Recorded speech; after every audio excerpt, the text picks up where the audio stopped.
Note करो जरा। Next जो टॉपिक था, कोई हेडिंग डाली थी क्या आपने? नेक्स्ट है डिजाइन ऑफ बट वेल्ड, है ना, डिजाइन ऑफ बट वेल्ड। देखो बट वेल्ड जब मैंने बताए थे ना आपको, तो किस किस टाइप के बट वेल्ड दिखाए थे मैंने आपको बताया था स्क्वायर बट वेल्ड, मैंने आपको बताया था single V, single U, double V, double U, इस तरीके के बट वेल्ड बताए थे। देखो ध्यान देना, अगर फिलेट वेल्ड है तो फिलेट वेल्ड में लोड कैसे निकाला जाता है, उसका फॉर्मूला ये रहा। ये कितना लेते हैं 108 एमपीए के बराबर। कौन सा कोड चल रहा है? डब्ल्यूएसएम वाला, 1984 की डिजाइन चल रही है ना। तो डब्ल्यूएसएम कोड से अगर बोला जाए कि इसको सॉल्व करो तो 108 एमपीए तो ये ले लेंगे। थॉट थिकनेस के लिए k मल्टीप्लाइड बाय s कर लेंगे। जो आपको ज्योमेट्री दे रखी होगी, जो फिगर दे रखा होगा, उससे लेंथ रीड कर लेंगे, कितना बड़ा लेंथ है वहां पर जो वैल्यू हुआ है ना। तो जैसे ही आप इसको सॉल्व करोगे आपको पता लग जाएगा कि कितना लोड वो फिलेट वेल्ड ले पाएगा। तो फिलेट वेल्ड की तो हो गई बात खत्म, बात हो गई ना खत्म फिलेट वेल्ड की। अब बात करनी है बट वेल्ड की, कि बट वेल्ड की स्ट्रेंथ कितनी होती है ना।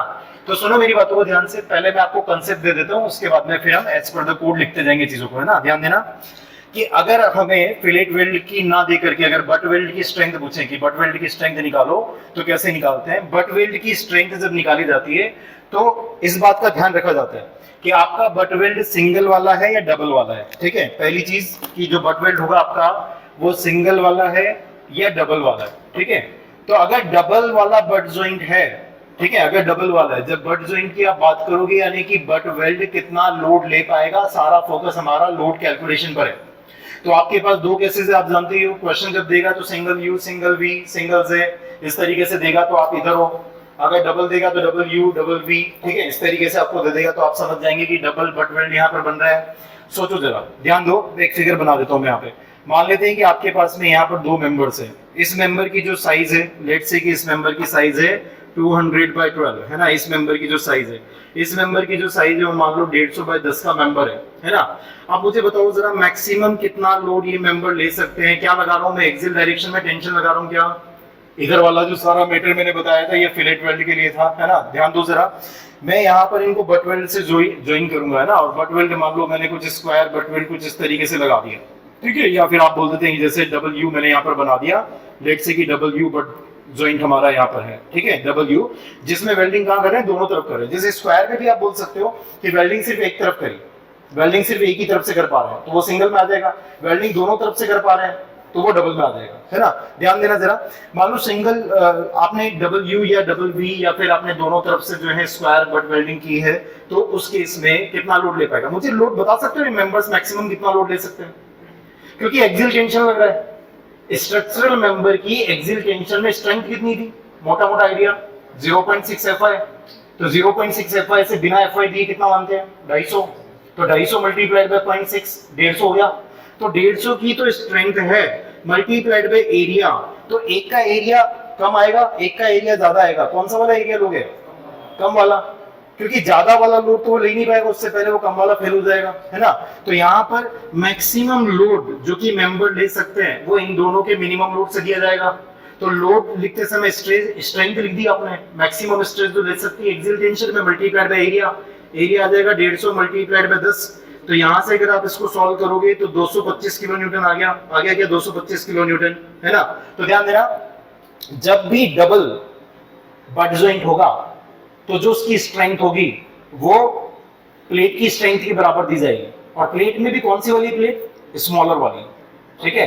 क्योंकि अगर आप सोचो जरा, अगर इसका कोई लोड निकालता है इसका कि कितना लोड ये ले सकता है, ठीक है, तो 150 मल्टीप्लाइड बाय 200 मल्टीप्लाइड बाय 12, है ना। तो कितना आ रहा है यहाँ से देखो जरा, ये आ गया 12 दूनी 24, 24 मल्टीप्लाइड बाय 15 कितना हो गया? 36, 360, 360 किलो न्यूटन। अब 360 किलो न्यूटन ये तो ले लेता खुशी खुशी, है ना, लेकिन ये नहीं ले पाएगा मेन मेंबर। तो अगर आप कंप्लीट अरेंजमेंट देखें डबल में कर रहे हैं तो यहाँ पर 225 किलो न्यूटन ये ले सकता है, 360 ये ले सकता है। तो 360 और 225 में स्मॉलर ये वाला है। हमेशा स्मॉलर प्लेट की जो स्ट्रेंथ होती है वो डबल बट वेल्ड की स्ट्रेंथ के बराबर दी जाती है, ठीक है। बात समझ में आ रही है कि जब जब भी इस जॉइंट की स्ट्रेंथ की बात करोगे, the strength of this arrangement will be the strength of the smaller plate, ठीक है। नोट कर लो, ये फिगर बना लो, ठीक है। और अगर आप सिंगल में आओगे तो वही काम करना जो यहाँ की है और उसके बाद में 5/8 टाइम्स कर देना, ठीक है। तो 5/8 टाइम्स जितना वहां आता है उसका 5/8 टाइम्स कर देंगे तो 225 किलो न्यूटन इसका 5/8 टाइम्स इसका आंसर हो जाएगा। बात समझ में आए? कैलकुलेशन पॉइंट ऑफ व्यू से तो ये है कि सिंगल बट वेल्ड की स्ट्रेंथ बताओ, डबल बट वेल्ड की स्ट्रेंथ बताओ, डबल की स्ट्रेंथ प्लेट की फुल स्ट्रेंथ के बराबर होगी। अब प्लेट भी दो अलग अलग हो तो स्मॉलर वाले की स्ट्रेंथ के बराबर कर लेना, क्योंकि जो टोटल लोड अरेंजमेंट ले पाएगा स्मॉलर के हिसाब से चलेगा, बड़ा वाला लोड लग ही नहीं पाएगा कभी, उससे पहले तो स्मॉलर वाली टूट जाएगी। बात समझ आ गई? क्योंकि लोड इक्विलिब्रियम में रहते हैं तो लोड सेम करने पड़ेंगे, ठीक है। तो यहाँ पर आपके पास में जो लोड ये पूरा अरेंजमेंट ले पाएगा, इन दोनों प्लेट की मिनिमम वैल्यू आपने देखी 225 किलो न्यूटन लोड ये दोनों प्लेट्स लेंगी, और इसके बाद में ये बट वेल्ड भी उतना ही स्ट्रॉन्ग बना जाएगा जितनी स्ट्रॉन्ग ये स्मॉलर प्लेट है, ठीक है। बात समझ आ गई? तो 225 किलो न्यूटन यहाँ पर ये लोड लिया, 5/8 टाइम्स कर देंगे तो सिंगल का आ जाएगा। अगर इसी क्वेश्चन में आपको ये दिया जाता कि भाई मैं सिंगल यू बना रहा हूँ यहाँ पर, ठीक है, इस तरीके का यदि अरेंजमेंट दिया जाता तो इस अरेंजमेंट के लिए अगर आपसे स्ट्रेंथ पूछता, सेम क्वेश्चन कि साइज है 200/12, साइज है 250 बाय कितना था 150/10 है ना, तो सेम क्वेश्चन के लिए जो आंसर होगा फिर वो ये होगा। सेम क्वेश्चन के लिए करना क्या है वो समझ में आ गया क्या? देखो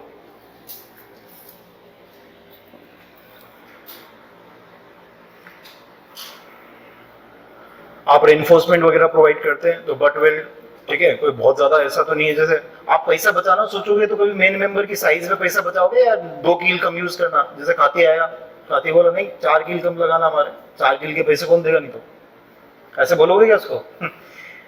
तो किलो का कोई पैसा नहीं, कुछ नहीं, अरेंजमेंट है वो तो जोड़ने के लिए है, 2-4 किले ज्यादा भी लग जाए कोई फर्क नहीं पड़ेगा, लेकिन कीले लगाने में दिक्कत क्या हो रही है? कीले लगाने में ये हो रही दिक्कत कि मेन मेंबर के अंदर होल कर रहे हो तो स्ट्रेंथ वगैरह वहां पे कम हो जाती है मेन मेंबर की। तो जब भी पैसे बचाने की सोचेगा आदमी तो वेल्डिंग में पैसा नहीं बचाएगा, ठीक है, कीले बिले लगाने में यानी कि रिवेट में बोल्ट में उनमें पैसा नहीं बचेगा, मेन मेंबर में पैसा बचेगा।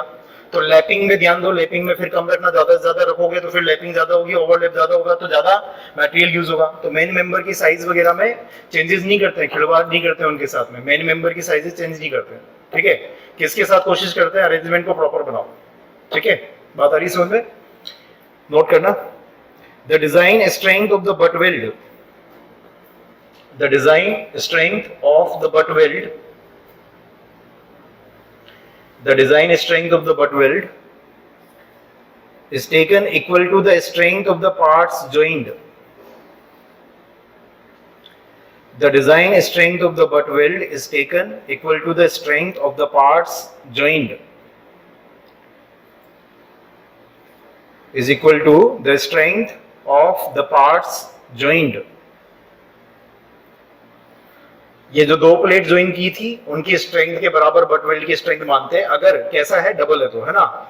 If the full penetration of the weld metal is ensured, if the full penetration, इसको फुल पेनिट्रेशन भी कहते हैं, देखो ना आप डेप्थ क्या होगी, यहाँ तो मटेरियल बस यही है बस वेल्डिंग, और यहाँ देखो तो पूरी डेप्थ के अंदर वेल्डिंग है, तो फुल पेनिट्रेशन है यहाँ पर, इसको बोलेंगे फुल पेनिट्रेशन, ठीक है।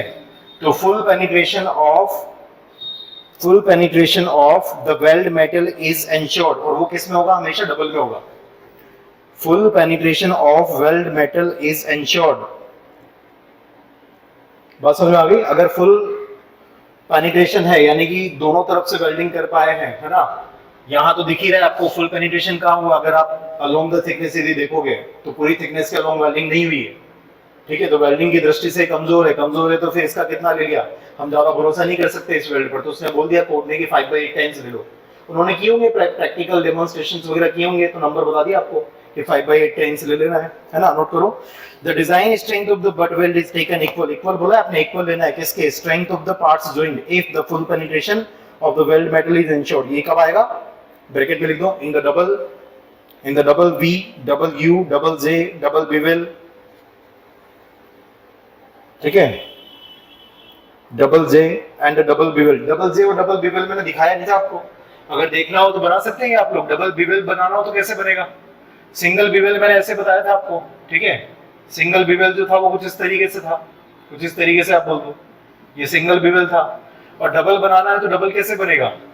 डबल कैसे बनेगा? यहीं पर आप जो है इसको कुछ इस तरीके से यहाँ पर ऐसे दे दो, ठीक है, यहाँ पर ऐसे दो, ठीक है, और इस तरीके से, तो ये डबल बन गया, यानी कि दोनों तरफ, ठीक है, बिवेल है। इसी तरीके से अगर इसको जे फॉर्म में काट के लेकर के आते हैं, ऐसे लेकर के आते, ठीक है, इसको ऐसे लेकर के आते, अब ये क्या बन गया, डबल जे बन गया, ठीक है। तो डबल का मतलब उधर डबल मत कर देना, ठीक है। डबल कहाँ होगा, इस तरफ और इस तरफ, है ना, दो अलग अलग तरफ। चलो, in the double U, double V, double J, double bevel welds, example लिख लिया आपने। तो कब कब ये स्ट्रेंथ ऐसे दी जाएगी, तो मैंने सबसे पहले आपका कैलकुलेशन वाला पार्ट ही कंप्लीट करवा दिया कि जब जब भी डबल आएगा तो कोई ऐसा नहीं कि वेल्ड मटेरियल की स्ट्रेंथ वगैरह पे काम करेंगे सीधा सीधा, ठीक है। अगर ऐसे वेल्डिंग करते हो तो आपको पूरी स्ट्रेंथ मिल जाती है, ये पक्की बात है। तो उतनी है, इससे ज्यादा अगर मिल भी रही है तो आप लगा तो सकते नहीं हो फोर्स, क्योंकि मटेरियल ही टूट जाएगा, ठीक है। तो कितना फोर्स लगा सकते हो, जितनी स्ट्रेंथ है मटेरियल की, है ना, यानी कि जो मेन मेंबर है उनकी स्ट्रेंथ के बराबर। नोट करो, the actual strength of the butt weld, ये हमेशा कैसे होगी, जो एक्चुअल स्ट्रेंथ होगी, जैसे अभी मैंने बातों बातों में बोला, इसकी स्ट्रेंथ 225 किलो न्यूटन थी, इसकी स्ट्रेंथ, इस मेंबर की स्ट्रेंथ 360 थी। मेंबर्स आपस में जो फोर्स ट्रांसफर कर सकते हैं वो 225 है। तो ये 224 हो सकता है क्या कभी, ये क्या ये 224 हो सकता है क्या वेल्ड? अगर आप 224 लगाओगे तो वो बराबर ले ही नहीं पा रहा है फोर्स, तो ये कितना होगा, या तो 225 या 225 से ज्यादा, ठीक है। तो नोट करो स्टेटमेंट क्या है, the actual strength of the butt weld is equal to और more than that of the main member. Actually में स्ट्रेंथ जो होगी वो या तो इक्वल होगी, यानी कि 225 किलो न्यूटन, या फिर ज्यादा होगी। लेकिन पूरा अरेंजमेंट सोचो जरा, मैंने यहाँ पर लिखा है ना, इसको भी लिख देता हूँ कि जो बट वेल्ड की स्ट्रेंथ मिली वो 230 किलो न्यूटन मिली। बताओ कितना लोड अरेंजमेंट ले पाएगा, तीनों का मिनिमम 225, 360 और 230, मिनिमम कितना है 225 किलो न्यूटन, इतना लोड ये पूरा अरेंजमेंट ले पाएगा, ठीक है। नेक्स्ट नोट करो, अब हम बात कर लेते हैं कि अगर in case of the single V, है ना, in case of the single butt weld, in the case of single butt weld, यानी कि single V, single U, single J etcetera, in the case of the single butt weld, यानी कि single U, single V, single J etcetera, क्या करना होता है, तो IS code बोलता है कि जो वहां पर थिकनेस थी ना मेंबर की, उस थिकनेस को कितना कर दो, 5/8 टाइम्स कर दो, ठीक है। तो थिकनेस को 5/8 टाइम्स करोगे तो मतलब तो वही है ना, क्योंकि जैसे यहाँ निकाला आपने तो थिकनेस 10 थी, तो 10 का 5/8 टाइम्स करो। अगर इसकी प्लेट की कैलकुलेशन कर रहे हो तो थिकनेस का 5/8 टाइम्स करो, फिर जो भी स्ट्रेंथ यहाँ पर मेंबर्स की मिलेगी, इसमें से जो छोटा वाला होगा वो आंसर दोगा, तो उससे अच्छा कार्य ये निकाल लो, उसके बाद में उसको 5/8 टाइम्स कर दो, बात तो बराबर ही है, ठीक है। तो ये कैलकुलेशन जो इन्होंने दी है 5/8 का फैक्टर, वो थिकनेस को पूरा नहीं मानते, फिर कितना मानते हैं, 5/8 टाइम्स मानते हैं, ठीक है। तो नोट करो, in the case of single butt joint, यानी कि single V, single U, single J, the effective throat thickness is taken as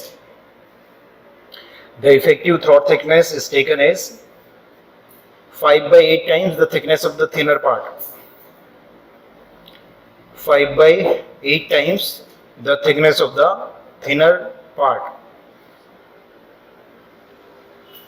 कभी भी बट वेल्ड दे रहे हो ना आप, और बट वेल्ड के अंदर अगर मान लो अलग अलग थिकनेसेस आ रही है, इमेजिन करो, ठीक है, जैसे ये है एक मेंबर, उसके बाद में इस मेंबर को आप यहाँ पर जोड़ना चाहते हो, तो यहाँ पर क्या किया जाता है, यहाँ पर टैपर्ड दिया जाता है, टैपर्ड मेंबर यहाँ पर दिया जाता है कुछ इस तरीके से, ठीक है।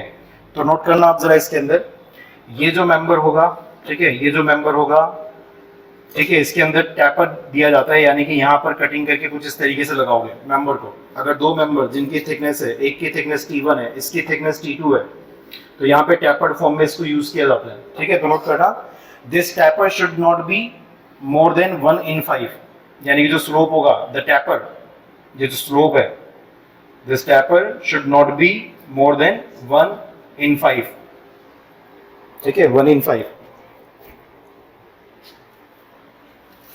नोट करो आगे, the design of plug and slot weld, the design of plug and slot weld. मैं ऐसा करता हूँ, डिजाइन ना बता के आपको प्लग और स्लोट वेल्ड बता देता हूँ कि प्लग और स्लोट वेल्ड होता क्या है, ठीक है। What is the meaning of plug and the slot weld, note करो, मतलब वही डिजाइन की पॉइंट से ये भी design of plug and slot weld है ना। नोट करो, plug and slot welds are used, कब यूज किए जाते हैं बताओ जरा, प्लग एंड स्लोट वेल्ड कब यूज करते हैं, अगर आपको वेल्ड की जो लेंथ है वो कम पड़ रही है और आपके पास जगह नहीं है। जगह नहीं है का क्या मतलब होता है, व्हाट इज द मीनिंग की जगह नहीं है। जैसे मान लो हमारे पास में ये स्टील का कॉलम जा रहा है ऐसे, है ना, ये स्टील का कॉलम, विड्थ तो इतनी है कॉलम की। मैंने बोला था ना कि जबरदस्ती कनेक्शन देने के लिए ऐसा मत कर देना इसकी कॉलम की साइज बढ़ा दो, क्योंकि ये मेन मेंबर है, ये लार्ज अमाउंट में यूज हो रहा है, ये बहुत महंगा पड़ेगा, इसकी साइज मत बढ़ा देना कि सर लेंथ नहीं मिल रही थी मैंने इसकी साइज बढ़ा दी, ठीक है, अब लेंथ मिल गई इनको, ठीक है। तो ये तो गलत सॉल्यूशन है। क्या करना है अपने को, यहां से यहां तक इतनी बड़ी प्लेट ज्वाइन करनी है, पूरी विड्थ में प्लेट ज्वाइन कर भी दी, लेकिन फिर भी क्या हुआ, नहीं अभी भी सफिशिएंट नहीं है। क्या करें, सोचो जरा, मैंने यहाँ पर जो आपको दिखाया अभी अरेंजमेंट, इसमें मेरा कॉलम ये था, कॉलम की विड्थ इतनी थी, इसके अलावा नहीं है विड्थ, और मुझे यहाँ पर कोई मेंबर यहाँ पर ज्वाइन करना है, मान लो कुछ इस तरीके से ज्वाइन करना है, तो मैंने यहाँ पर इसको ऐसे ज्वाइन कर दिया है ना, सब कुछ कर दिया। अब मेरे पास में क्या है, नहीं मिल रहा अभी भी मेरे को, जो लोड ट्रांसफर करवा रहा है उसके लिए लेंथ कम पड़ रही है, साइज बड़ी नहीं कर सकते, मान लो मैक्सिमम पे चल रहा है पहले साइज, है ना, size of the weld maximum पे चल रहा है, वो ऑप्शन भी नहीं है। अब बताओ क्या करें। तो क्या सॉल्यूशन दिया कि भाई ऐसा कर सकते हैं हम, लेंथ बढ़ाने का तरीका ये भी है कि इस प्लेट का हल्का सा हिस्सा काटो, है ना, यानी कि आपने इसको यहाँ से काटा, काटने के बाद में कुछ इस तरीके से आपने इसको ऐसे दिया है ना, सिंगल, मान लो मैं इस तरीके से बना देता हूँ, तो ये वाली जो लेंथ अभी कट रही है यहाँ पर, ठीक है, वो कहाँ चली जाएगी, वो यहाँ चली जाएगी। तो बताओ जो ओरिजिनल लेंथ है वो आ गई क्या अब तक, उसके अलावा ये कट गया इस तरीके से ना, पोर्शन ही आपका ऐसा है, इस तरीके से कटा हुआ मिलेगा। अब ये कटा हुआ पोर्शन है तो ये भी तो एज दे रहा है, इस एज पर और इस एज पर, क्या ये एक्स्ट्रा लेंथ आ गई क्या, तो हो सकता है ऐसा करने से हमारा काम बन जाए, है ना। तो इस तरीके के वेल्ड को क्या नाम देते हैं, स्लोट प्लग वेल्ड, यहाँ पर नाम देते हैं। मैं लिखवा देता हूँ, पहले डेफिनेशन नोट करो, ठीक है। डेफिनेशन है, the plug and the slot weld are used in addition to the fillet weld. The plug and the slot weld are used in addition to the fillet weld.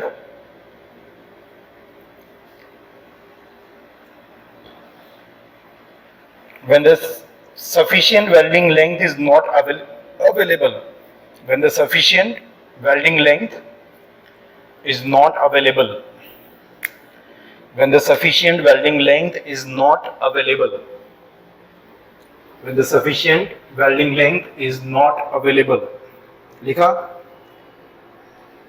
along the edge of the member, along the edge of the member, along the edge of the member, sufficient welding length is not available, ठीक है। तो note करो, a slot will be cutted, a slot will be cut, है ना, a slot will be cut in one of the overlapping member. A slot will be cut in one of the overlapping member, and the material, welding material, is filled in the slot, and the welding material is filled in the slot, and the welding material is filled in the slot.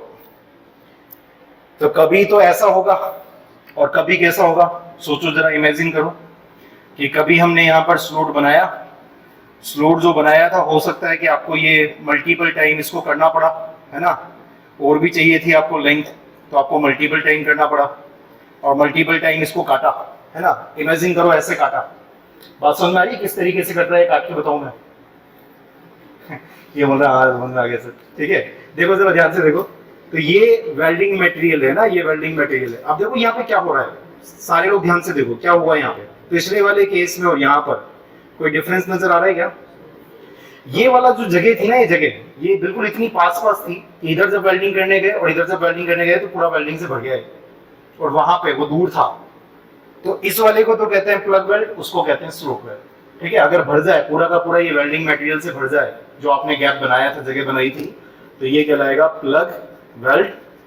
और अगर नहीं भरे, साफ सुथरा दिखाई दे, तो ये है स्लोट वेल्ड, ठीक है। तो स्लोट और प्लग वेल्ड समझ में आ गया कि इसको कहते हैं, ठीक है, नोट करो।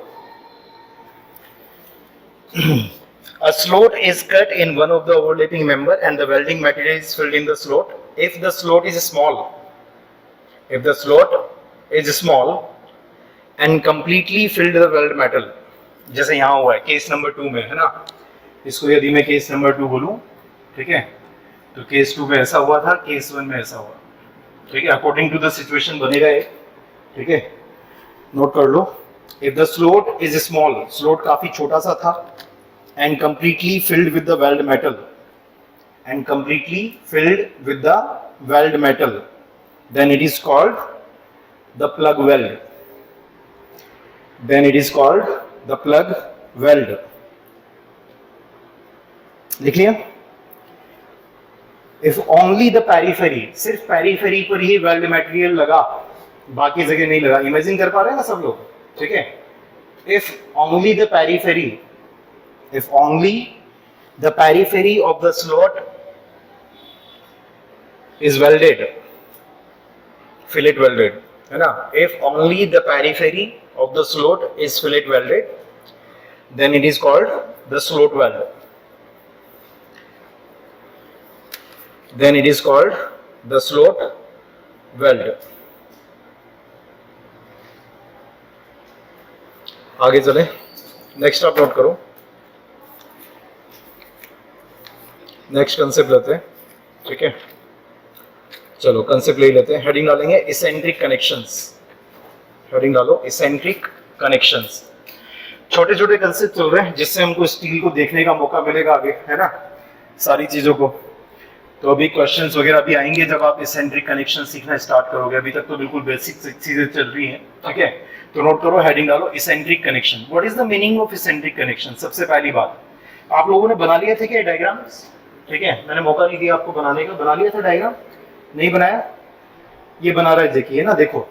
ठीक है, या मैं बनाऊं दोबारा? बना लो फटाफट से, डायग्राम बना लो.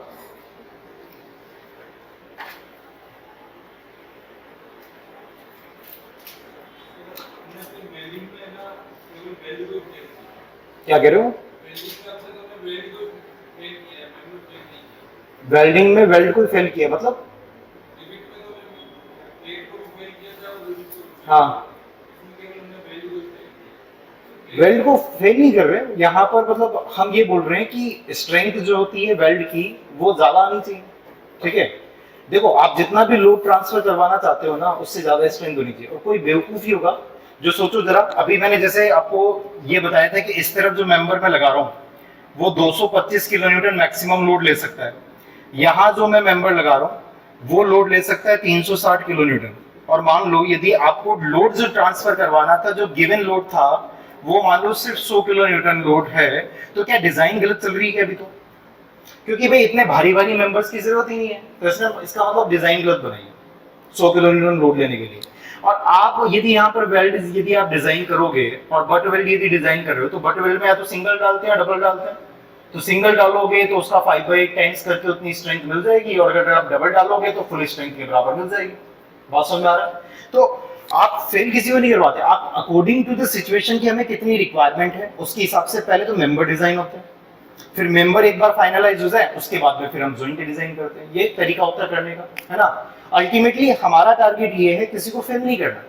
अल्टीमेटली हमारा टारगेट ये है कि जो लोड गिवन था उसकी कोरस्पॉन्डिंगली मेंबर की डायमेंशंस हमें मिल जाए.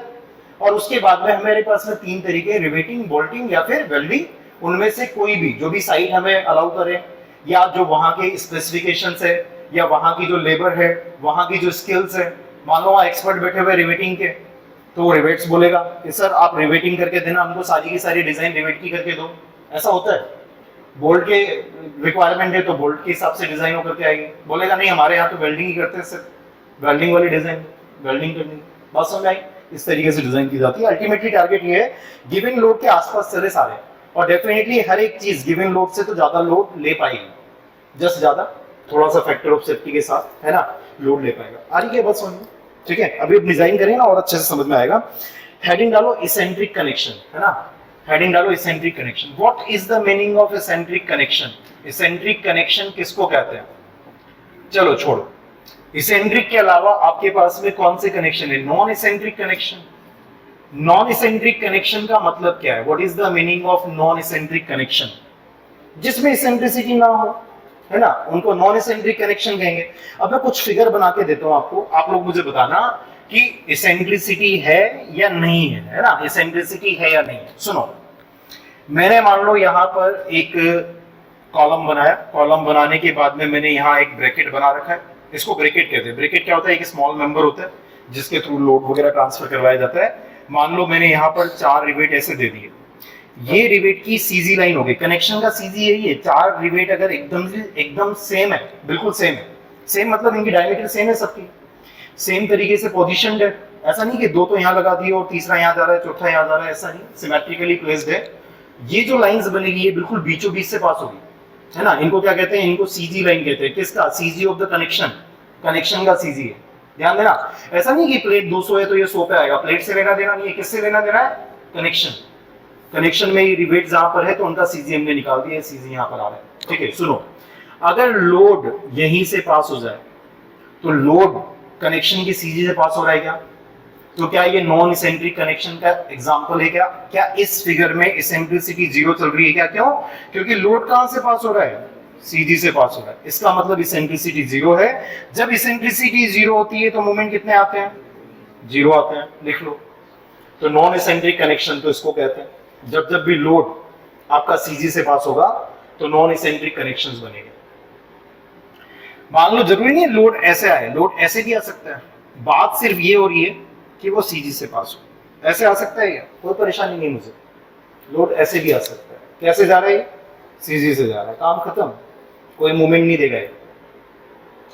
बात आ गई समझ में? ठीक है, बहुत बढ़िया। लिख लो जरा, जैसे लोड इधर लग सकता है, लोड इधर लग सकता है, ठीक है, अलग अलग लोड लग सकते हैं, दोनों भी लग सकते हैं। बस बात यह है कि जितने भी लोड लग रहे हैं वो अगर सीजी से पास हो रहे हैं तो इसेंट्रिसिटी नहीं आ रही है, उसके कारण मूवमेंट नहीं आएगा। इनको कहते हैं नॉन इसेंट्रिक कनेक्शन। हाँ, कहीं पर भी लगा दो, कुल मिलाकर के, ठीक है। जैसे अगर मैं एक और बोलता हूँ, ये जैसे मेरे को बोल रहा है तो मैं बना ही देता हूँ एक और कनेक्शन, है ना। इसने मेरे को आइडिया दिया एक और कि सर आप एक और काम कर सकते हो। यहाँ पे एक आइडिया दिया इसने, उस आइडिया के हिसाब से मैं फिगर बना रहा हूँ, ठीक है। सोचो जरा, यहाँ पर कुछ इस तरीके का कनेक्शन है ना, यहाँ पर कुछ इस तरीके का कनेक्शन है। इसकी जो डिस्टेंस है, लेट से कि यहाँ पे 200 किलोन्यूटन का लोड लग रहा है, और मान लेते हैं डिस्टेंस है 100 mm। कहाँ से? सीजी से। किसकी सीजी से? जो ये रिवेट से या बोल्ट है, इनका जो सीजी है, जो कनेक्शन का जो सीजी है, वहां से इसकी डिस्टेंस 100 है। यहाँ पर भी एक लोड दिया गया, ठीक है, और ये लोड कितना है? ठीक है, ये लोड आप मान लेते हैं, जैसे यहाँ से आपको डिस्टेंस दे रखी है फिर से, और मान लो सिमेट्रिकली ऐसे ही दिया हुआ है, ये भी 100 mm है, ये भी 200 किलो न्यूटन है, ठीक है। मुझे बताओ जरा, क्या अभी भी इसेंट्रिसिटी जीरो है क्या? जो टोटल लोड है, ये वाला लोड इधर मूवमेंट देगा, ये वाला लोड इधर मूवमेंट देगा, टोटल मूवमेंट जीरो है क्या? टोटल मूवमेंट जीरो, मतलब इन दोनों को मिलाकर के वो यहीं से पास हो रहा है, ठीक है, सीजी से पास हो रहा है। ये भी आपका नॉन इसेंट्रिक का एग्जांपल है। बात समझ में आ गई? नॉन इसेंट्रिक मतलब मूवमेंट नहीं आनी चाहिए, मूवमेंट जीरो, तो उनको क्या कहते हैं? नॉन इसेंट्रिक कहते हैं। बहुत बढ़िया। कुछ ऐसे ही बोल रहा था या कुछ और भी बोल रहे हैं? हाँ, P1 इधर कर दिया। हाँ हाँ, पैरेलल भी तो लेके जा रहा हूँ ऐसे। हाँ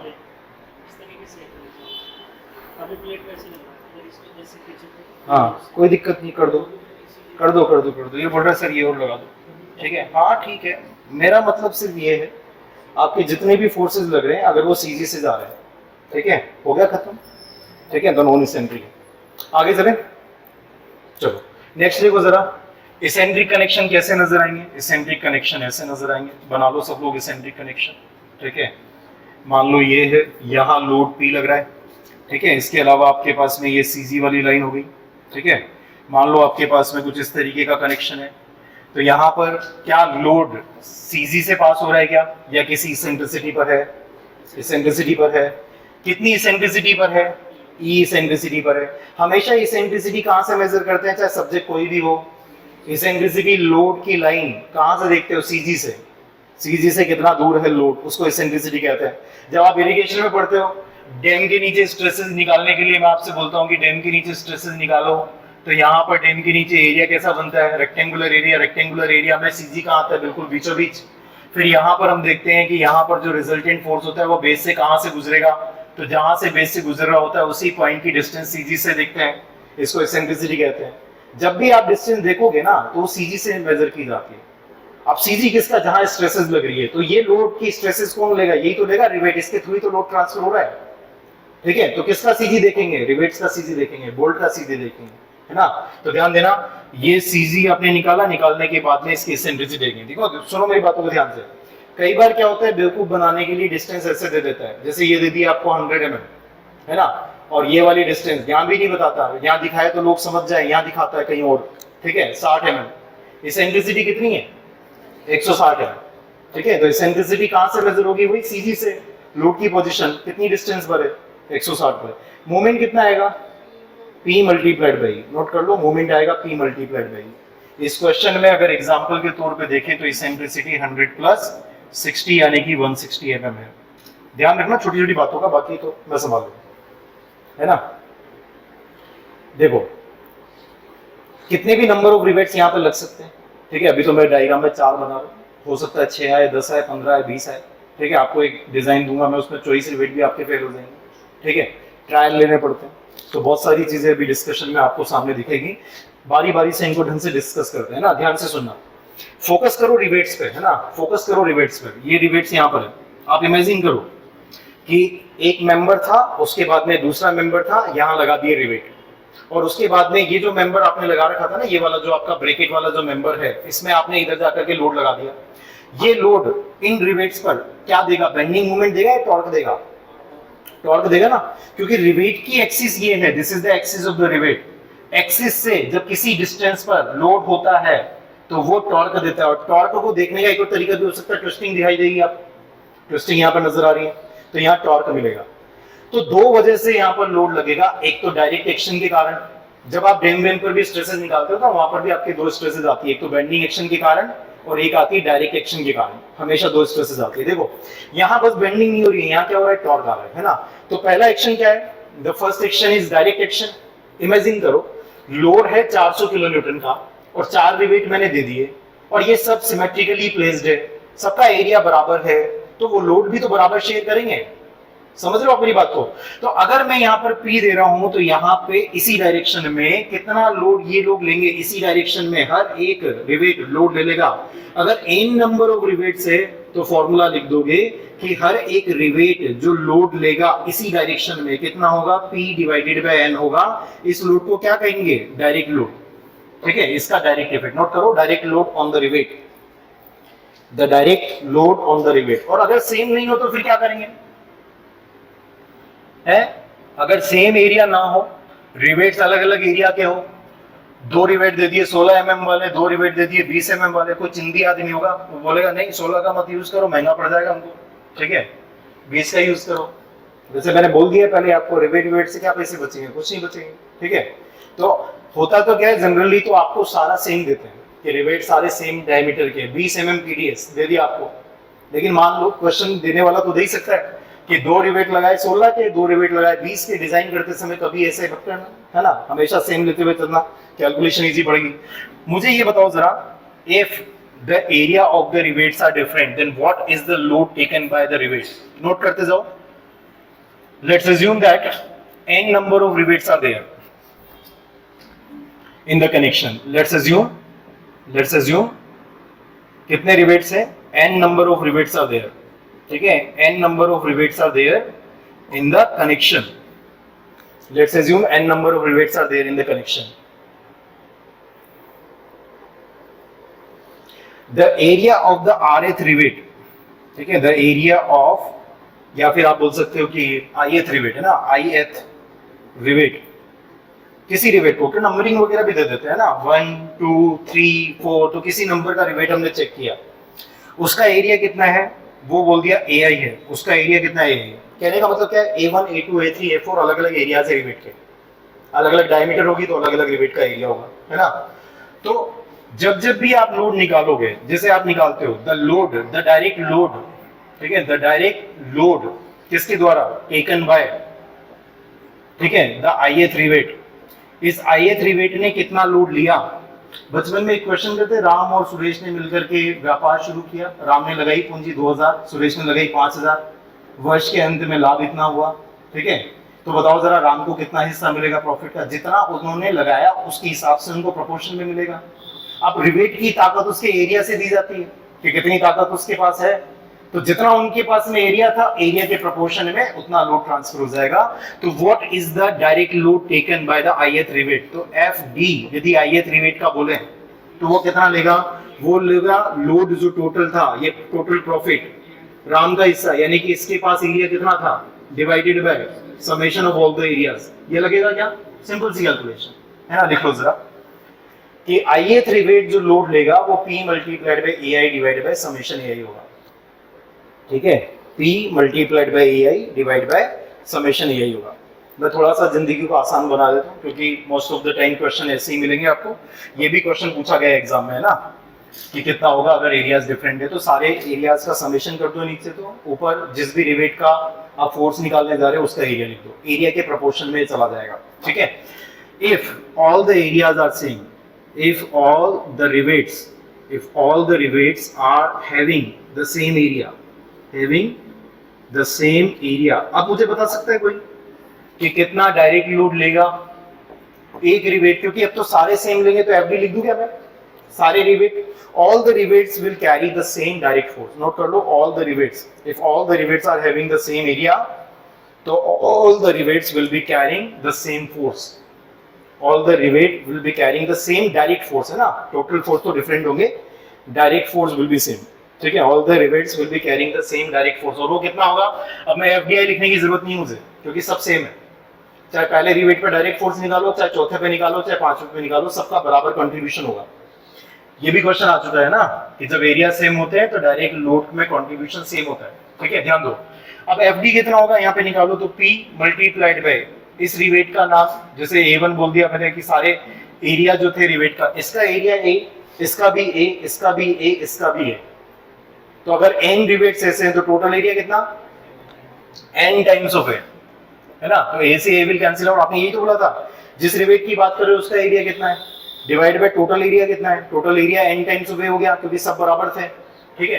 तो यहां से रिजल्ट क्या आ गया, P डिवाइड बाय n, ये मैं बता रहा था आपको स्टार्टिंग में जब मैं बोल रहा था ना सेम फोर्स लेंगे, तो सेम फोर्स कब लेते हैं, जब सेम एरियाज होते हैं, जब अलग एरियाज होते हैं तो क्या करना है, एरियाज के प्रोपोर्शन में डाल देना, ठीक है। चलो, तो ये तो सिंपल बात हो गई आपकी डायरेक्ट लोडिंग के कोरोस्पॉन्डिंग है ना, कि डायरेक्ट लोड कैसे निकालते हैं, ठीक है। अब इसेंट्रिसिटी का इफेक्ट समझना है ना, इसेंट्रिसिटी के इफेक्ट के कारण टॉर्क लग रहा है, टॉर्क के कारण क्या चीजें आएंगी, अलग स्ट्रेसेस और आएगी, है ना। तो इसेंट्रिक कनेक्शन जब भी होगा तो आपके पास में, ठीक है, दो प्रकार की स्ट्रेसेस यहाँ पर मिलेगी, एक तो होगी डायरेक्ट इफेक्ट के कारण और दूसरी होगी आपकी, ठीक है, ड्यू टू द टॉर्क, ठीक है, ड्यू टू द मूवमेंट। ध्यान देना, लोड लगा इस जगह पर P, ठीक है, इसके अलावा मैं यहाँ पे बना रहा हूँ CG, है ना, this is the CG line, ज्यादा रिवेट्स में शो नहीं कर रहा हूँ, ठीक है, ध्यान दो, कुछ ही रिवेट्स में शो कर देता हूँ, कितने भी रिवेट्स हो सकते हैं यहाँ पे, है ना, जैसे मान लो ये रिवेट्स है, इसके अलावा आपके पास में और भी रिवेट्स बना देते हैं जैसे, ठीक है, सिमेट्रिकली आप इनको प्लेस करवा दोगे, जितना ज्यादा सिमेट्रिकली रखोगे उतना ही बेस्ट रिजल्ट आपको मिलते हैं, अनसिमेट्रिसिटी कभी नहीं रखी जाती स्ट्रक्चर्स के अंदर, है ना। ध्यान देना, मान लो इस रिवेट की बात कर रहे हो, है ना, तो इस रिवेट पर यदि मुझे इसका इफेक्ट निकालना है कि टॉर्क का क्या इफेक्ट रहा होगा, ठीक है, पहली बात तो ये, इसके CG से ये वाला जब इस पे टॉर्क लगेगा, क्योंकि टॉर्क इस पॉइंट के अबाउट लगेगा, वो कितना लगेगा, P मल्टीप्लाइड बाई इस पॉइंट के अबाउट टॉर्क, उसकी वजह से यहाँ पर जो शियर फोर्स लगेगा वो इस डायरेक्शन में लगेगा, इस तरीके से। अब ये जो फोर्स का मैग्नीट्यूड है Fm, यदि आपको निकालना है इस मूवमेंट के कारण, मूवमेंट कितना आया, मूवमेंट आया P multiplied by E, basically एक टॉर्क है, मतलब मूवमेंट आपके तीन तरीके के मूवमेंट होते हैं, एक्स डायरेक्शन वाला, वाई डायरेक्शन वाला, जेड डायरेक्शन वाला, दो तो बेंडिंग करवाने वाले होते हैं और एक ट्विस्टिंग करवाने वाला होता है। तो ये ट्विस्टिंग करवाने वाला मूवमेंट है, सीधी बात ये, आप चाहे तो कैपिटल T लिखो टॉर्क को दिखाने के लिए, आप चाहे तो मूवमेंट की जगह M लिख दो, है ना। चलो, तो यहाँ पर मूवमेंट के कारण जो यहाँ पर फोर्स आएगा, इस फोर्स को कैसे लिखेंगे, ठीक है, यहाँ पर लिखेंगे जो एक्शन आया टॉर्क की वजह से कौन सी स्ट्रेस आती थी, शियर स्ट्रेस, तो यहाँ आ जाएगी shear stress multiplied by area, ठीक है, shear stress multiplied by area क्या हो जाएगा, फोर्स हो जाएगा, ठीक है। तो मुझे शियर स्ट्रेस की इक्वेशन बता सकते हो क्या, what is the equation, shear stress कैसे निकलती है, आपको पता होगा, T/IP is equal to tau max divided by capital R, ये होती है tau max divided by capital R, ये शियर स्ट्रेस की इक्वेशन है ना।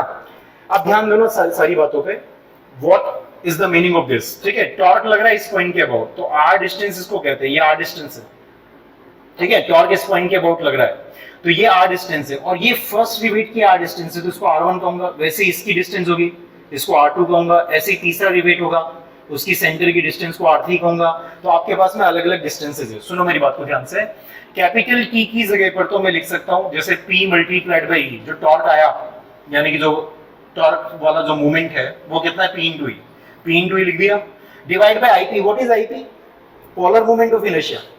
तो पोलर मोमेंट ऑफ इनर्शिया किसका, कनेक्शन का, क्योंकि चीजें किस पे लग रही है, सारी की सारी स्ट्रेसेस कनेक्शन ले रहा है, तो कनेक्शन का what is the polar moment of inertia, ये एरिया कितनी दूरी पर है, r1 डिस्टेंस पर है, तो इसका जो मोमेंट ऑफ इनर्शिया होगा वो होगा a1 multiplied by r1 square, इसी तरीके से a2 multiplied by r2 square plus on, ये बनेगा यहाँ पर नीचे, टोटल जो मोमेंट ऑफ इनर्शिया बनेगा पोलर वाला वो इतना बनेगा, and this is equal to how much, this is equal to tau max, ठीक है, टाउ लिख देता हूं मैं इसको, this is tau divided by इसकी डिस्टेंस यानी कि r1 डिस्टेंस, ठीक है।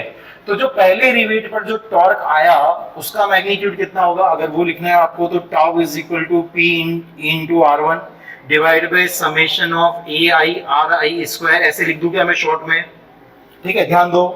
अब अगर सारे एरिया सेम है तो ये एरिया वाली टर्म सब में कॉमन आ रही होगी, a1 a2 a3 यदि सब बराबर है तो a कॉमन आ जाएगा क्या, तो मैं यहां से इसको बाहर डाल सकता हूं क्या, इसको मैंने बाहर डाल दिया, इस एरिया को मैं इधर ले जाऊं क्या, तो ये टाउ मल्टीप्लाइड बाय एरिया क्या बन गया, क्या बन गया, टाउ मल्टीप्लाइड बाय, कहीं तो लिखा था हमने, हाँ लिखा था, हाँ डायग्राम के अंदर Fm, तो दिस इज Fm, तो Fm का फॉर्मूला दिख गया क्या सब लोगों को, कि मूवमेंट के कारण जो फोर्स किसी रिवेट पर आता है वो P इंटू E इंटू उस रिवेट की सीजी से distance divide by summation of all the distances का स्क्वायर, ऑल द डिस्टेंसेस का स्क्वायर दिख रही है ना आपको, divide by summation of all the distances का स्क्वायर। लिखो, सिंपल सिंपल बात है, एक एक बात को मैंने जड़ से खोद करके निकाला है, टॉर्क कैसे लगा, ठीक है, क्योंकि अभी ये कनेक्शन इस तरीके से दिया है, इसमें टॉर्क आया है, कभी बेंडिंग मोमेंट वाला कनेक्शन भी दूंगा मैं आपको जिसमें बेंडिंग मोमेंट आएगा, टॉर्क आता है तो शियर स्ट्रेस आती है, शियर स्ट्रेस आती है तो सोम की ये इक्वेशन काम आती है, ये वाली इक्वेशन।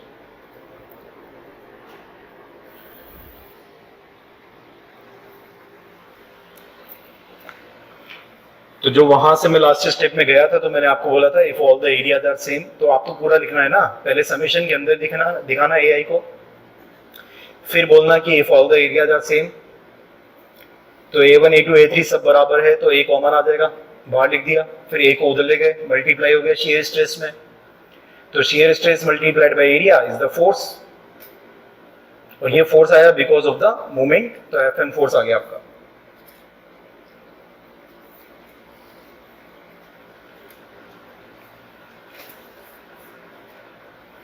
और आप चाहें तो इसको लास्ट वाली इक्वेशन को इस फॉर्म में भी लिख सकते हो या फिर इस फॉर्म में भी लिख सकते हो, आप इस लास्ट इक्वेशन को ऐसे बोल सकते हो कि जो Fm है, ठीक है, Fm है वो कितना है, movement multiplied by r1 divide by summation of ri का स्क्वायर, ऐसे भी लिख सकते हो।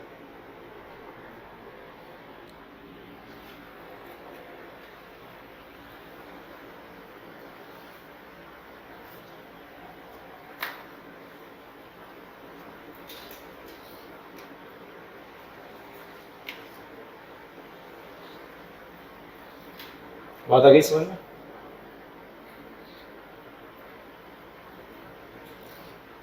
जब जब भी इसेंट्रिसिटी होती है, लोड इसेंट्रिसिटी पर होता है तो मूवमेंट का इफेक्ट भी आता है।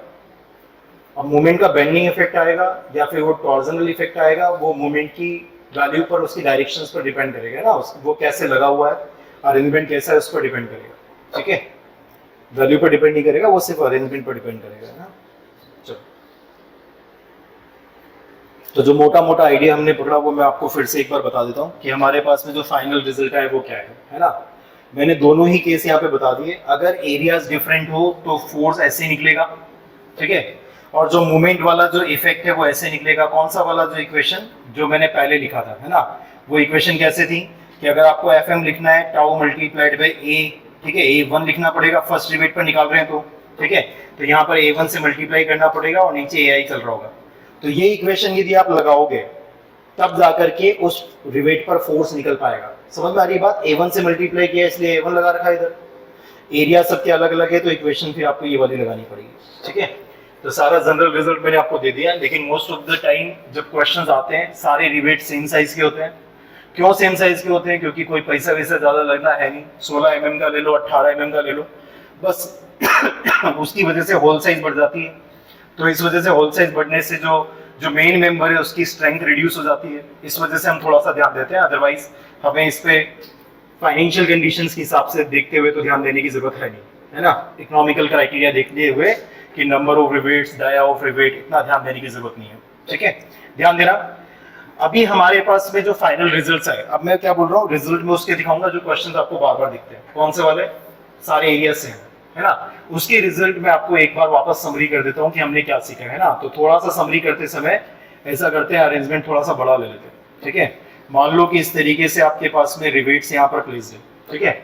मुझे बताओ इसका सीजी कहाँ से होगा, सारी डिस्टेंसेस सेम है, all distances are same, all distances are same. CG कहाँ आएगा, क्या सीजी बिल्कुल बीचों बीच ऐसे आएगा, है ना, इस जगह से सीजी पास होगा। इसके अलावा अगर आपको ब्रैकेट ब्रैकेट दिखाना हो तो कुछ आप ऐसे दिखा सकते हो ब्रैकेट को, ठीक है।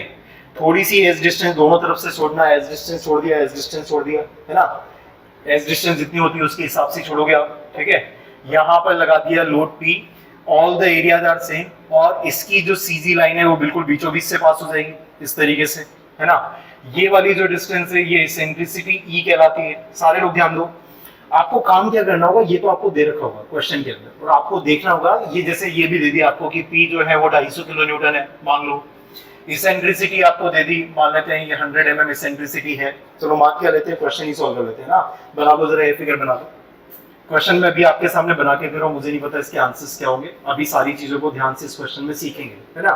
नोट करो, आपको ये चेक लगाना है कि गिवन अरेंजमेंट इज सेफ और अनसेफ, ठीक है। सारी चीजें मैं आपको दे रहा हूं, ठीक है। आपको सिर्फ ये आइडिया लगाना है कि जो सेफ होगा ये, ठीक है, या फिर अनसेफ होगा। You need to find this given arrangement is safe और अनसेफ। क्वेश्चन के अंदर जो डेटा दिया हुआ था वो मैंने आपके सामने रख दिया है। इसके अलावा आपको जो रिवेट दिए हुए हैं वो 25 पीडीएस है, ठीक है। सुनना, पिछले पेज में ना 25 पीडीएस जो मैं बोलता हूँ 25 सुन लिया उन लोगों ने, कैलकुलेशन सारी कर दी, गलत है। 25 5 is the symbol for dia, ये भी एग्जाम में पूछा हुआ, क्या करें, 5 is the symbol for dia, ठीक है। तो 25 पीडीएस, इट्स नॉट 25, है ना। 25 पीडीएस में आपको दे रहा हूं। चलो, सेफ और अनसेफ का आपको पता लगा है, कंसेप्ट भी सीखेंगे ना, कुछ चीजें मैंने वहां छोड़ दी अभी, कंसेप्ट में इसके थ्रू समझाऊंगा आपको, क्वेश्चन के थ्रू, ठीक है। मैंने आपको ये तो बता दिया है कि जब जब भी ये अरेंजमेंट होगा तो एक तो आएगा डायरेक्ट इफेक्ट। तो हर एक रिवेट पर मुझे बताओ what is the direct force. सारे एरियाज बराबर है ना, क्योंकि सबकी डायमीटर कितनी है, 20 mm है, तो सारे एरियाज रिवेट के बराबर है, ठीक है। इसके अलावा डिस्टेंसेस भी मैं दे देता हूं आपको, है ना। डिस्टेंसेस मैंने आपको नहीं दिए, लेट्स से कि डिस्टेंसेस यहां पर 60 mm है, all the distances are 60 mm, ठीक है।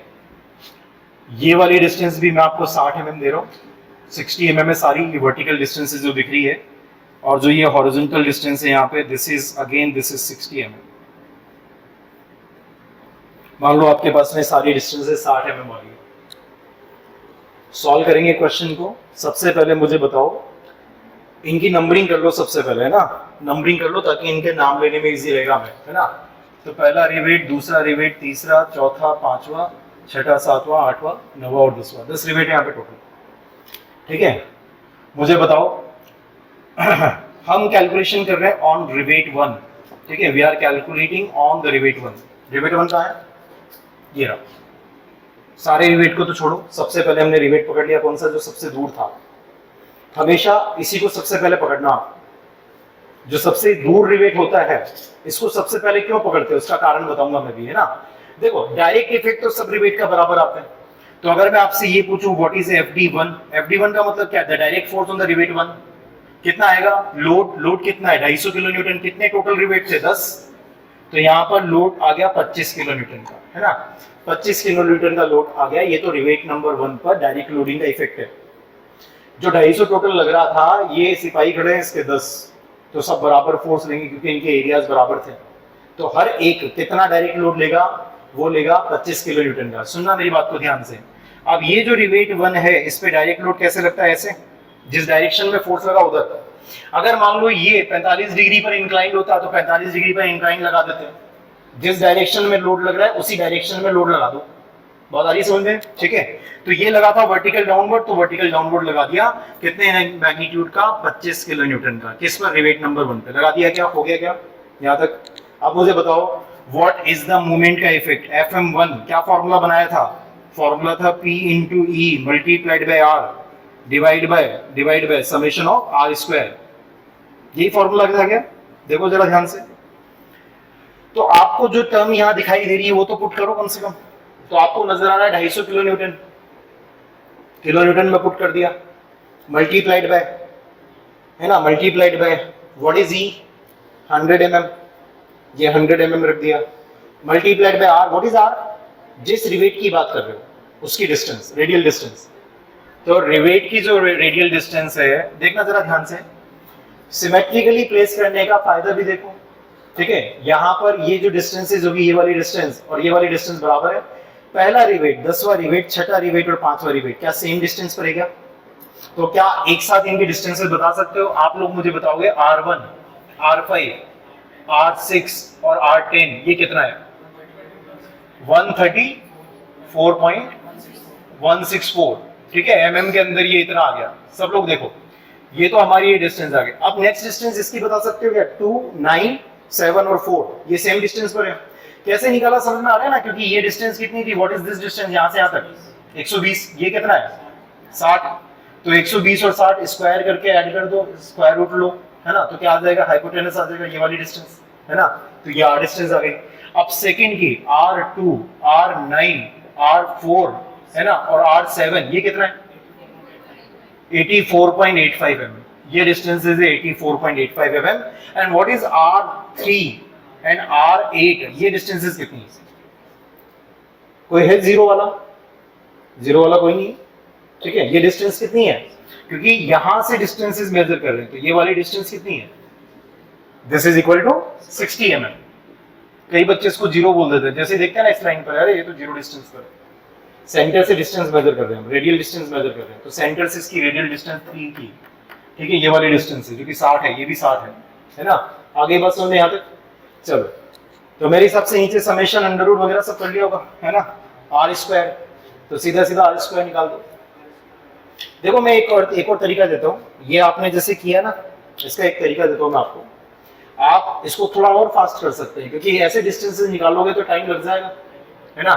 आप क्या कर सकते हो, समेशन आर स्क्वायर तो निकालना ही है, ठीक है, तो आप यहाँ पे कर सकते हो कि 4 रिवेट तो मेरे वो वाले हैं जिनकी डिस्टेंसेस कितनी है 60-60, यानी कि 120 का स्क्वायर प्लस, ठीक है, 60 का स्क्वायर। 4 रिवेट मेरे पास में ऐसे वाले हैं जो हो जाएगा 60 का स्क्वायर प्लस 60 का स्क्वायर, और 2 रिवेट मेरे ऐसे हैं जिनकी डिस्टेंस है 60 का स्क्वायर, क्योंकि आर स्क्वायर कर रहे हैं आप नीचे, तो आप सीधा सीधा ये भी कर सकते हैं। तो उससे क्या करना पड़ेगा, ज्यादा मेहनत नहीं करनी पड़ेगी, 60 का स्क्वायर 4 बार यानी कि 8 बार, यानी कि 2 10 बार आ रहा है, तो 10 मल्टीप्लाइड बाय 60 का स्क्वायर प्लस 4 मल्टीप्लाइड बाय 120 का स्क्वायर, खत्म, नीचे वाला समेशन आर स्क्वायर पूरा आ गया। कैसे भी कर लो, है ना, जैसे मर्जी पड़े वैसे कर लो, कोई ज्यादा टाइम तो सेव होगा नहीं। आगे बात समझे, यहाँ तक कर लिया क्या? मुझे फिर आंसर बताओ, फिर कर लिया तो। अच्छा R1 लिखवा दिया क्या? R1 है 134.164। अब बताओ जरा यहां से कितना मिला ये Fm1, 33.23 किलो न्यूटन। सब लोग चेक करो, मेरे पास आंसर नहीं है, 33.23 किलो न्यूटन। सारे लोग ध्यान दो, इसकी डायरेक्शंस वगैरह बताओ, इसकी डायरेक्शन कैसे लगती है? मैंने बोला ना, हमेशा फोर्स जो मूवमेंट लगते हैं, मूवमेंट अंगूठी की डायरेक्शन मूवमेंट को बताती है, और फोर्स कैसे दिखाता है ये, तो इसकी डायरेक्शन लगेगी ऐसे, ऐसे इस डायरेक्शन में आएगा। इस एंगल को अगर मैं थीटा कह दूं, सारे लोग एंगल का रिलेशन देखो, अगर ये थीटा है तो ये कितना है 90 माइनस थीटा, तो ये कितना होगा थीटा, क्या tan थीटा रीड कर दोगे क्या एक बार? What is tan theta? tan theta हो जाएगा परपेंडिकुलर, यानी कि 120 डिवाइडेड बाय 60, तो यहां से थीटा आ जाएगा आपका 63 पॉइंट। वैसे थीटा की मेरे को जरूरत नहीं पड़ेगी, ऐसे ही छोड़ देता हूं मैं भी, है ना, 60 और 120, है ना, ये आ गया, क्योंकि मुझे जरूरत पड़ेगी cos थीटा की, है ना, मुझे जरूरत पड़ेगी cos थीटा की। क्यों जरूरत पड़ेगी अभी देख लो, चलो, है ना। ये जो आपका फोर्स था ये इस जगह पे लग रहा है, इस डायरेक्शन में, और ये फोर्स आपने निकाला था, दिस वाज 33.23 किलो न्यूटन। देखो आप लोग इसे जानते हो कि अगर दो फोर्सेस लग रहे हो किसी चीज पर और वो किसी एंगल से सेपरेटेड हो, तो रिजल्टेंट फोर्स निकाल सकते हैं ना। क्या फॉर्मूला होता है बताओ, रिजल्टेंट फोर्स का फॉर्मूला? अगर आपको Fr1 निकालना है रिवेट पर, तो उसका फॉर्मूला है अंडर रूट ऑफ, ठीक है, ये हो जाएगा Fd1 का स्क्वायर प्लस Fm1 का square plus 2 times of FD1 multiplied by FM1 multiplied by cos theta. याद रखो रिजल्टेंट फोर्स को निकालने का तरीका है ना, ये फॉर्मूला है, इसको लगा करके हम निकाल सकते हैं। तो मुझे cos थीटा की जरूरत थी वैसे तो cos थीटा अगर आप इधर से देखते तो cos थीटा रीड करो ना, फिर tan थीटा तो लेना देना ही नहीं, क्यों थीटा को डिग्रीज विग्रीज में निकाला है, सीधा cos थीटा रीड करो। तो सारी चीजें है तो सही आपके पास। cos थीटा का मतलब होता है आधार बटे कर्ण, ये है 60, cos थीटा है 60 डिवाइडेड बाय ये डिस्टेंस 134.164, तो क्यों ना सीधा cos थीटा रीड करो, क्यों थीटा रीड करो, है ना। आगे बस समझ में। रिजल्टेंट फोर्स अगर किसी ने निकाला है तो निकाल करके बताओ। 1.7 49 ओनली 49.7 है ना, 49.7 किलोमीटर। ठीक है, सारे लोग ध्यान देना। जेकी ने फोर्स निकाला 49.7 किलोमीटर, बाकी ने निकाला क्या, सेम आ रहा है क्या? एफएम भी गलत निकाला है, तो आप मेरे को बताओ ना, गुस्सा मत हो, बताओ। ठीक है, 1 मिनट, कितना राउंड ऑफ इतना थोड़ी ना, कितना बता रहे हो? 31 पॉइंट, ज्यादा राउंड ऑफ है तो देखिए इतना राउंड ऑफ नहीं चलता है ना। 31.05, आप गौरव आप भी यही बता रहे थे 31.05, तो निकालो फिर इसको सॉल्व करो, एक बार इसको सॉल्व करो जो मैंने लिखा है। देखो दो अलग अलग ग्रुप बन गए, एक बोल रहा है 33 पिछला वाला आंसर और एक बोल रहा है 31.05, और दिक्कत ये है कि मैंने आपको क्वेश्चन अभी बना के दिया है तो मेरे पास तो आंसर है नहीं, मेरे को एक सिंगल आंसर दे दो ताकि हम आगे चल पाए, है ना। सब लोग कैलकुलेटर चलाया करो, ठीक है, एक्सरसाइज होगी आपके अंगुलियों की, अंगूठों की, फोन चलाने में इजी रहेगा फिर आपको घर पे। है 31.05, स्ट्रांगली भी बोल रहे हैं और गुस्से में भी बोल रहे हैं ना, तो हम मान सकते हैं 31.05। आप गौरव भी बोल रहा है 31.05, ठीक है, चलो हटाओ, ये गलत है जेकी आंसर मत देना। ठीक है, ये गलत था इनका 31.05, तो इसको भी अपडेट करो जरा, बताओ। 47.71 किलोमीटर, है ना, बाकी भी देख लो, अभी चेक कर लो। 31.05 इन्होंने बताया था, हमने थीटा बीटा निकाला नहीं, मैंने बोला cos थीटा ही निकाल लो सीधा, क्योंकि डिस्टेंसेस ऑलरेडी है हमारे पास, है ना, तो यहाँ थीटा, मैं थीटा ही लिख देता हूँ कि थीटा यहाँ पर था। सारे लोग चेक करके बताओ 47.71 आ गया क्या? आगे क्या 47.7। बहुत सारे कंसेप्ट बताऊंगा मैं अभी इस क्वेश्चन के थ्रू, जिससे आपके थ्योरी वाले क्वेश्चन भी सॉल्व होंगे, है ना। कुछ तो बता दूंगा ऑलरेडी, एरिया नहीं, एरिया अलग होता है तो क्या करते हैं, एरिया सेम होता है तो क्या करते हैं, सब आ चुके हैं जीएन में भी, ऑब्जेक्टिव में भी, है ना, ध्यान देना। चलो, अब इतना एक्सप्लेनेशन वहां पे भी नहीं मिलेगा जो मैं आपको डीपीपीस दे रहा हूँ, तो वहाँ एक्सप्लेनेशन कुछ नहीं किया, क्योंकि इतना लंबा एक्सप्लेनेशन देके करना क्या, आप समझ गए, क्लासेस के अंदर बता दिया सारा, ठीक है। आगे आंसर आ गया 47.71 किलोन्यूटन, ध्यान दो। अब ये आया है फोर्स ऑन द रिवेट 1, ये एक्चुअल जो लोडिंग लगी थी, जो अरेंजमेंट दे रखा था, उस हिसाब से टोटल फोर्स जो रिवेट 1 पर आ रहा है वो इतना आ रहा है 47.71। ये रिवेट की ताकत से अगर बड़ा हुआ तो रिवेट फेल हो जाएगा, ठीक है। तो यहाँ पे कंसेप्ट क्या आता है, this should not be more than the rivet value, ठीक है, नोट कर लो। ये बेसिकली रिवेट 1 पर ये जो अरेंजमेंट दे रखा है उसका फोर्स है, और रिवेट 1 की जितनी ताकत है, यानी कि जो उसकी रिवेट वैल्यू है, उससे बड़ा नहीं होना चाहिए, ठीक है। तो नोट कर लो, this applied force on the rivet 1 should not be more than the rivet value, ठीक है। अब हमारा क्वेश्चन ये आएगा कि रिवेट वैल्यू कैसे निकाली जाती है, how the rivet value is calculated. सारे लोग ध्यान दो, अभी मैंने क्वेश्चन में, ये क्वेश्चन भी देगा आपको, given that the bracket thickness is equal to 10 mm, मैं दे देता हूं आपको, है ना, ताकि मैं आपको रिवेट वैल्यू की पूरी कैलकुलेशन बता पाऊं। ये जो ब्रैकेट निकला हुआ है ना यहाँ पे, इसकी थिकनेस 10 mm दे रखी है, इसकी थिकनेस बता नहीं रखी है आपको, ये जो फ्लेंज था, कॉलम का फ्लेंज होगा या कुछ होगा, इसकी थिकनेस बता नहीं रखी है ना। ए की थिकनेस आपको दे रखी है, मान लो 10 mm दे रखी है, वो किसकी थिकनेस है, जो ब्रैकेट लगा रखा है इसकी थिकनेस है, ठीक है, और इसके ऊपर फिर लोड बैठा दिया, इसकी थिकनेस 10 mm है। रिवेट वैल्यू कैसे निकलती है, रिवेट वैल्यू का मतलब होता है मैक्सिमम लोड जो रिवेट ले सकता है विदाउट फेलियर। तो रिवेट कल आपने देखा था, रिवेट शेयरिंग में फेल हो सकता है, रिवेट बियरिंग में फेल हो सकता है, तो 2 फेलियर के वहां पे कारण बनते हैं। तो रिवेट की जो कौन सी वाली रिवेट मैक्सिमम वैल्यू जो ये ले सकता है, मैक्सिमम फोर्स जो रिवेट ले सकता है, तो ऑब्वियसली जो जो भी आप देखते हो उसका मिनिमम आएगा। तो दो क्राइटेरिया देखते हैं, एक तो है आपका sharing strength of the rivet और दूसरा है the bearing strength of the rivet, है ना, the sharing strength of the rivet और दूसरा है bearing strength of the rivet. ध्यान से सुनो, what is the shearing area, इसको आप यदि ध्यान से समझो ना, आपके पास में एक तो ये वाला मेंबर था, ये वाला मेंबर, इसके साथ में ये ब्रैकेट जुड़ा, तो यदि आप इसको यहां से देखोगे या फिर ये वाला व्यू देखोगे तो आपको क्या नजर आएगा, आपको नजर आएगा एक तो आपके पास में मेंबर ये था, ये वाला मेंबर, इसी के साथ में आपका मेंबर एक ये यहाँ पर जुड़ा हुआ था और यहाँ पर आपने इसको रिवेट से यहाँ पर दिया, आपने ये रिवेट दिया, तो इंटरफेस कितनी आई, सिर्फ ये एक। तो यहाँ पर अगर आप कैलकुलेशन करोगे शेयरिंग वाली, तो शेयरिंग में पीडीएस की स्ट्रेंथ कितनी होती है, आज टेबल दी थी, एक्सियल टेंशन में 100, शेयरिंग में 100 और बियरिंग में 300, टेबल दी थी ना, 100 100 300, उसके बाद में 90 90 270 80 80 250। तो जो फास्टनर है, जो रिवेट है, रिवेट की पीडीएस में, पावर ड्रिवन शॉक रिवेट में, उस टेबल से वैल्यू कितनी है, 100 है शेयरिंग के अंदर, शेयरिंग में 100 है। तो 100 multiplied by shearing area, what is the shearing area बताना जरा, π/4 multiplied by D dash, D dash आप करके दो, 20 था, कोड कहता है कि 25 mm up to and including 1.5 mm extra 25 mm के अंदर है, तो 21.5 का स्क्वायर। और ये आपको क्यों लेना पड़ेगा डी डैश, क्योंकि आप स्ट्रक्चर में हो, आपके हाथ में नहीं रिवेट, स्ट्रक्चर में है, तो उसकी डायमीटर होल की डायमीटर के बराबर है, 21.5 है। सब चीजों को समझ रहे हो, ध्यान दो। बियरिंग में स्ट्रेंथ कितनी है पीडीएस की, 300, और बियरिंग एरिया कल विजुअलाइज करवाया था, कितना था बियरिंग एरिया, जो बियरिंग एरिया था उसके अंदर मैंने बोला था ये रिवेट है, ये जो भी प्लेट है इसके साथ में ये वाला पार्ट इसका कांटेक्ट में रहेगा, ये वाला पार्ट ये कांटेक्ट में रहेगा और ऐसे कर्व्ड रहेगा।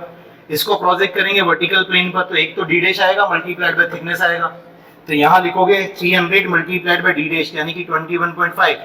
क्यों दी थी मैंने थिकनेस बीच में भाग के आपको, इसलिए दी थी, ठीक है। और यहाँ आएगा 10। सुनो जरा, अगर इसकी थिकनेस पता हो, जैसे 8.9 mm, कोई कॉलम वॉलम होते हैं, ISMB यूज करते हैं, ISHB वगैरह यूज करते हैं, तो हो सकता है कॉलम के अंदर जब आप फ्लेंज की थिकनेस देखने जाओ तो 8.9 mm दिखे। अब यहाँ सेलेक्ट कौन होगा, मिनिमम होगा, तो कौन सी थिकनेस डालेंगे फिर यहाँ पर, जो छोटी वाली होगी वो, बात समझ आ गया, दे ही नहीं रखी तो हटाओ, मुझे पता ही नहीं कितनी थिकनेस है, ठीक है, फिर तो एक ही थिकनेस है हमारे हाथ में, एक लिख देंगे, तो ये आ गया। बताना वैल्यूज कितनी कितनी, ये है 36.3 किलो न्यूटन और ये 64.5। सेलेक्ट कौन होगा, मिनिमम, मतलब मैक्सिमम लोड जो रिवेट ले सकता है वो है 36.3। तो ये आरवी जो आया आपका, आरवी आया 36.3। क्या ये अरेंजमेंट फेल हो जाएगा, क्योंकि रिवेट 1 पर जो फोर्स आया, जो गिवन फोर्स है उसके हिसाब से 47.71 था और ये रिवेट कैसा हो गया, फेल हो गया। तो इसको पास करवाने की जिम्मेदारी आपकी। कैसे पास करवाओगे, पास करवाने के लिए हम नंबर ऑफ रिवेट्स बढ़ाएंगे, नंबर ऑफ रिवेट्स बढ़ाएंगे, क्योंकि आप देखो ना, नंबर ऑफ रिवेट 10 की जगह 20 कर दो तो 25 से सीधा 12.5 पे पहुंच जाएगा।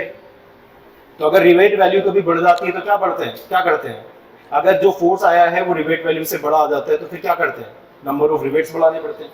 तो नंबर ऑफ रिवेट्स बढ़ा करके काम किया जा सकता है। आगे बात समझ में, ठीक है। चलो अब सुनो मेरी बात को ध्यान से, ठीक है। अभी तो रिवेट वैल्यू से ही एक्सीड हो गया, तो आपका तो सॉल्यूशन यही खत्म हो गया। आप बोल दोगे this arrangement is not safe, खत्म, क्वेश्चन तो खत्म हो गया, ठीक है। यहां तक नोट कर लो ताकि मैं आगे की चीजें बता पाऊँ आपको। फटाफट से 5 मिनट में बताना, और आज बारिश भी नहीं हो रही है ना, बस मिल जाएगी आज, ठीक है।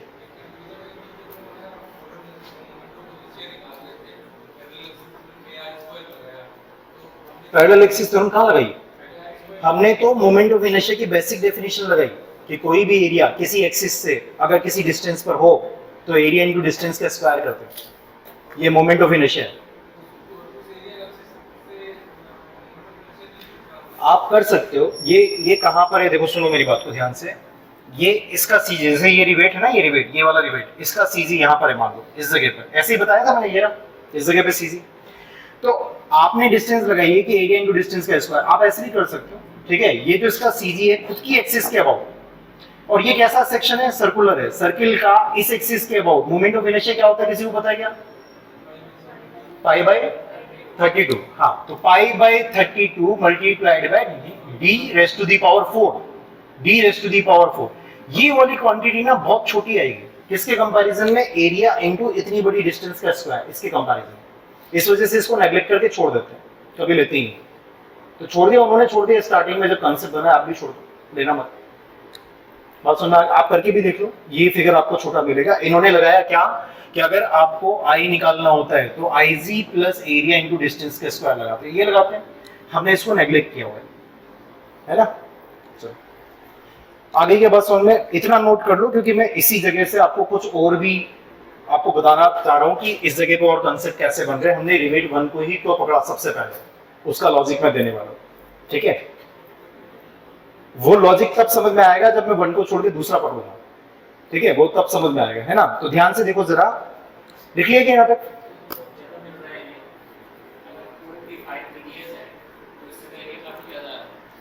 आने दो ना,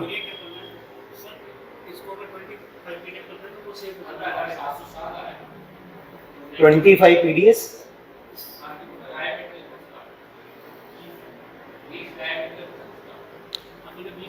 हाँ हाँ हाँ,